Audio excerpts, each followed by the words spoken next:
Hi, we are not at the usual background today because I just wanted to share this with you quickly and I didn't have time to set up and I can only film now today. So basically, what I'm gonna tell you today is something that I've learned from something that happened a few years ago. So just to get to it, when I was 15 years old, my house became haunted. There were ghosts in my house. I never saw the ghosts, but I knew they were there. The things that I remember happening was, I have alien here by the way, I love alien. The things I remember happening was stuff like, I used to get scared in my own house. I just used to feel like there was something here. I used to get sleep paralysis a lot. There's a few things, like I can feel a presence in this house, and it was, for the longest time, I actually got a fear of the dark because of this, and it actually affected me. And so I told my family, but I didn't tell. So I told my auntie and my grandma about it. I don't know why I even told them. Like, what are they gonna do? I don't know why I even told them that I was being haunted. But I told them. And their response actually shook me and shattered me. I was 15 years old, guys. And I thought they would believe me. And so I told them I think I'm being haunted and, stuff like that. And their response, they said it was my imagination. It wasn't real, it was just my imagination.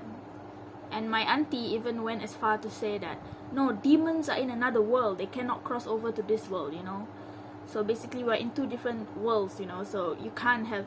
And she said, I remember last time she told me, like, the stuff that happens in horror movies, when people get pushed up against the wall by an unseen force. She said that's all just movies, because demons can't come into our world. That's what she believes.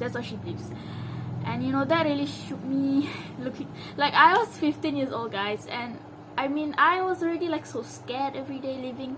You're scared to even wake up. I remember I was scared to wake up. I just didn't want to wake up.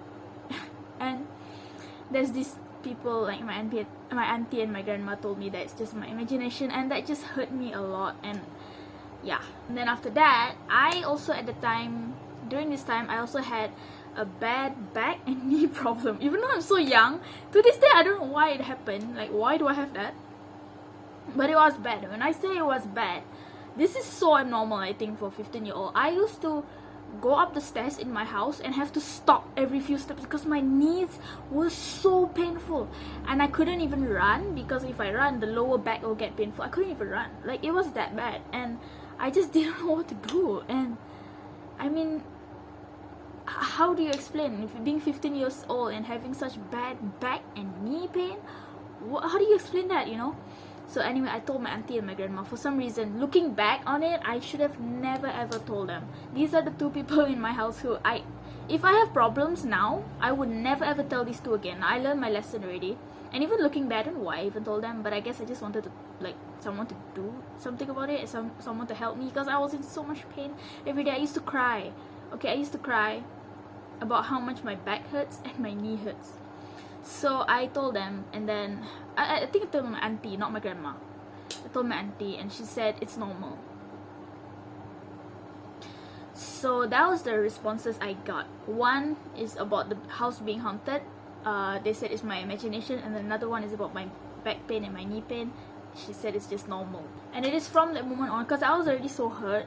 I had other things going on in my life around that time, and I was already not very happy in life, and that just hurt me even more. And it just, especially because at that time I thought I was worthless. I thought there's all these bad thoughts in my head at that time, so that made it worse. I don't matter. My haunting is just my imagination, and my pain is just normal. I don't matter. And looking back on it, it's so sad. After that, I decided I will never ever tell these two things again. I'll probably never tell my family things again because of how I got treated because of that. And today, just now, I remembered this again, and what I just shared to you, and I realized that I can actually learn something from it. So if you're a Christian watching this, you would know that there are a lot of people who don't want to hear the gospel, or have heard the gospel and they don't want to hear anything about it. There are people in the world. There are many people who know about the gospel. There are many people who have heard about it, but you would know that not everyone listens to it. A lot of people say the Bible is, a lot of people say Jesus is not the way. And you can try your best to tell people. Even me now on YouTube, I'm doing this YouTube thing to bring people to Christ. And the truth is, there are gonna be people who say, no, it's just your imagination. No, heaven is not real. Jesus is not real. What, he died for your sins? That's just crazy. That's just your imagination, you know. And then you're gonna, even if you're crying and you're trying to tell people, come to Jesus, if not you're going to hell, people will be like, no, hell isn't real. Hell is just in your imagination. There are gonna be people who say that. There are people who think like that. People who don't believe in the Bible. People who don't believe God exists. There are gonna be people who are going to tell you that. Even if you're hurting so much inside for them, because you don't want anyone to go to hell, and you try to tell them about Jesus, you try to bring them to heaven. I mean, you try to bring them to the gospel, you know, you want to teach them the gospel and stuff. There are gonna be people who are just gonna wave you off. No, this isn't real. Even though you know it's real and you know it's the truth, and you're crying tears and trying to get people to listen. Not everyone's gonna listen. And you can try and try, and eventually you will even probably give up. You'll probably even give up on you know, telling people.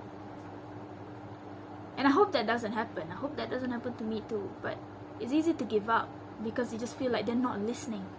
They're not listening to me. They're not listening to the gospel. They don't want to listen. They're telling me it's all in my head. It's all in my imagination. This Bible is not real. This Bible is not truth. So why don't I just give up? Because they're not listening. I'm gonna tell you right now, please don't give up. Because people are going to hell right now. Someone went to hell right now. People are gonna go to hell tomorrow.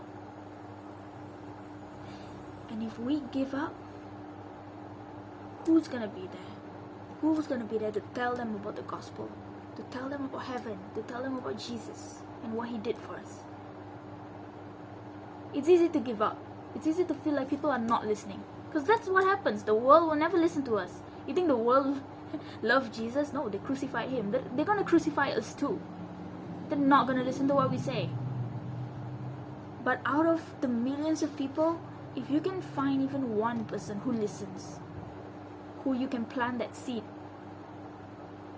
and God will water it, and they will actually listen, and they will be saved. Do you think it's worth it? It is worth it. To keep on going. Yes, people are going to reject you. People are going to tell you you're crazy. You're crazy Christian or whatever it is. You just got to keep going. Because it's worth it. It's worth it for at least even one person. Because it's our job to snatch people from the fire. So if we stop doing that, who's going to do it? There's no one else who's going to do it except the people who already know the gospel. People like us. People who already know the gospel. People who already know Jesus. We are the ones who can save people. No one else can. You can only save people. You can only share the gospel once you know it and once you've heard it. No one else can do it. If we give up, who else is there? There's no one else. If we give up leading people to Christ, who's going to be there to lead them? No one. You know? When Jesus was alive, not everyone listened to him. Yes, he had crowds listening to him teach. But I'm sure there were people passing by who didn't stop. Who didn't stop to listen to him. Did he stop teaching though? No, he didn't. Jesus kept on. He knew that there were people who rejected him. People who wanted to release a criminal and crucify Jesus instead. He knew that. He could have given up, like, oh, this is not worth it. You know, there are going to be people who are not going to listen to me. But he didn't. He still went on with his life. He still went on doing, teaching and whatever. And he still got crucified. You know, he still decided to do it for the sake of us. For our salvation. So who are we to give up? You know?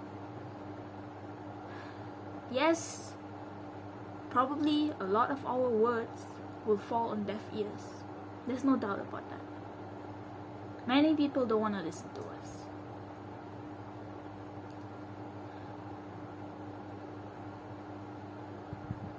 But I mean, even you watching this, I mean, probably, how many times did someone tell you about Jesus before you accepted him, you know? So don't give up.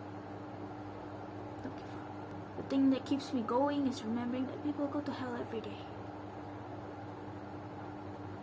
And there's no one to tell people about Jesus, then there's no way they can go to heaven. They can't find, there's no one to tell them the gospel. How are they gonna find it? How are they gonna know it? You think they just magically know about Jesus one day?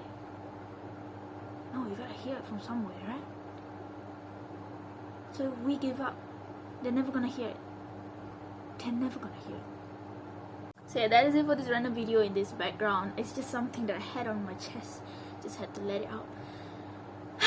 So I hope this wasn't too sad. And I'll see you in the next video. God bless your day, your week, your month, your year, your life. God bless you and your families. And don't forget, Jesus loves you so much. One last thing.